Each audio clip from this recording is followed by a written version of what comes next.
to Cindy's Kitchen. I'm going to show you how I make sweet potato fries. I made some chicken drumsticks in the crock pot today, and we had these beautiful sweet potatoes, so I thought, well, we should have sweet potato fries tonight. So, as you can tell, these are ginormous tubers, which is the technical word for food that grows below ground, like potatoes and such. So I'm cutting off, I peeled them already, I'm cutting off the nub ends. And if there's little random bits of peel, it's okay. I've washed them, cleaned them, they are okay to eat. Alright. So basically, I can fit like maybe 2 pounds of potatoes on one of these sheets here. So that's what I'm going to go for. I'm going to cut this into 2 planks, each half.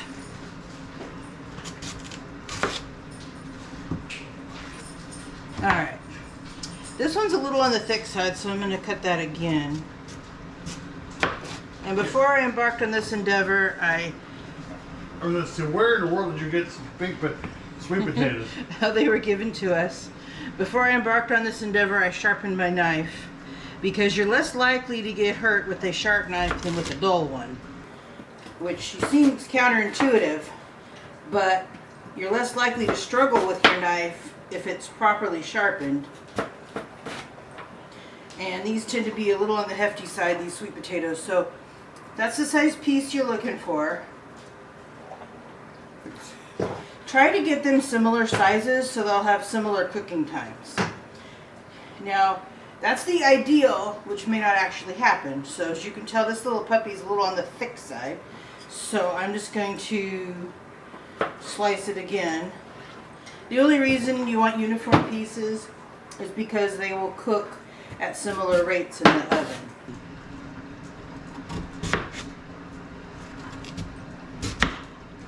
Alright, so just going to stack them up and cut them into little logs here. And just glance at them as you put them in the bowl, see if they're similar shapes. The thicker they are, they're less likely to cook evenly. So try to get them somewhat uniform. Alright.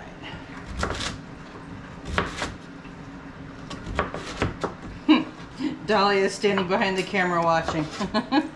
At least, now she's in the frame. She wants to be near you. Yes. Alright, I'm going to cut off that little bit of skin there.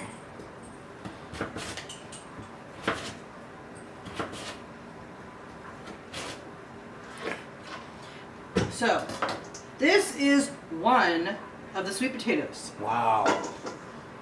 So I'm putting them in this bowl, and what I'm going to do after I get the French fries cut, I'm going to toss them with oil and seasonings, and then bake them in a 400-degree oven for about 40 minutes. Still a little thick there. Alright. And you always want to make sure you keep your fingers out of harm's way, because you don't want to accidentally lop off the tip of your finger when you're cooking. Or a fingernail, because that can be a little annoying to find in the recipe. Has that ever happened? Oh, when I was cutting carrots one time, I cut the tip of my finger. But that was a long time ago. I've gotten much better aim now. Or I only cut the food, not myself. But starting with a sharp knife is really good, because you're less likely to struggle cutting through your food. And especially if you're going to be using something that's a little on the hefty side, like a sweet potato, you're going to need to have a sharp knife.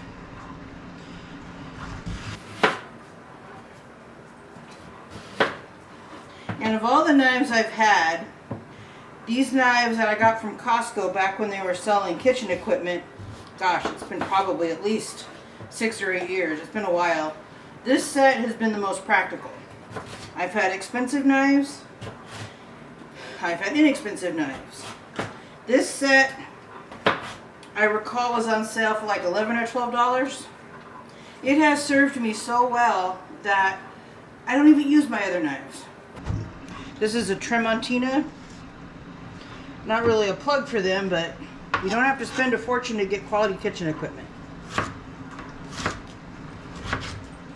And it came with a long, thin chef's knife as well as this Santoku knife.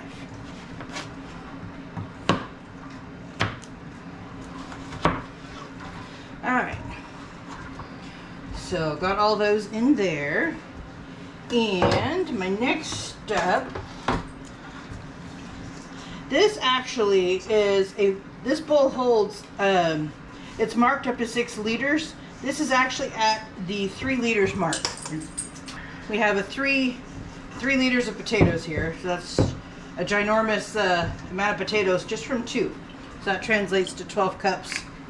So I'm gonna use olive oil, but I'm sure canola would work as well. And I've sprayed the pan with nonstick spray, mainly because sweet potatoes have a lot of sugar in them, and sugary items can stick to the baking pan even with the oil. So just for insurance, extra nonstick. And I'm going to use Cajun because I like the combination of spicy with the sweetness of the potatoes. Don't want to use too much because you don't want to knock everybody's socks off tonight. So, and then a little bit of garlic and pepper seasoning. When I went shopping on Saturday, I realized I came home with 3 different versions of garlic and herb, garlic and pepper, and some kind of garlic salt. I think I like garlic. Well, it's very healthy for you. Yes. So I'm just tossing and turning, kind of like a person having a bad dream. Tossing and turning the potatoes. Oh, that one's a little thick. But yeah. All right. Basically, you just want to make sure that all the pieces have oil on them as well as the seasoning. And I'm going to put a tiny bit more oil, and then just for kicks and to give it a kick, some more Cajun seasoning. They're having it with some crock-pot barbecued chicken wings and drumsticks. We made that on a previous episode, how to cook chicken drumsticks in the crock pot. So could you use like any kind of seasonings for it? Pretty much whatever kind of seasoning you prefer. I love stocking up on seasonings when I go shopping, so I try different things. But I find that spicy and sweet makes a nice contrast. And as you can tell, that is a lot of sweet potatoes. So to hasten their cooking process, I'm going to spread them out onto 2 pans. So let me grab another pan here. Got some kind of cracker crumbs on it. Alright. You want to give your potatoes plenty of room to spread out, because they will cook much better and faster if they're in a single layer. So, just a little side note there. And again, this is just 2 sweet potatoes. This is a lot of sweet potato out of 2 tubers. So I'm going to spread those out, and then got another escapee there. Yep.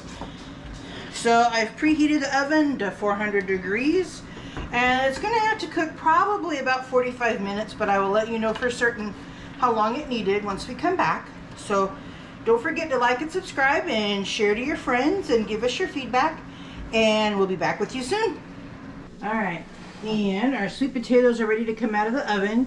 And 2 things, I cooked them at 400 degrees for 30 minutes, and then I flipped them over and switched shelves in the oven, since one was closer to the heat than the other.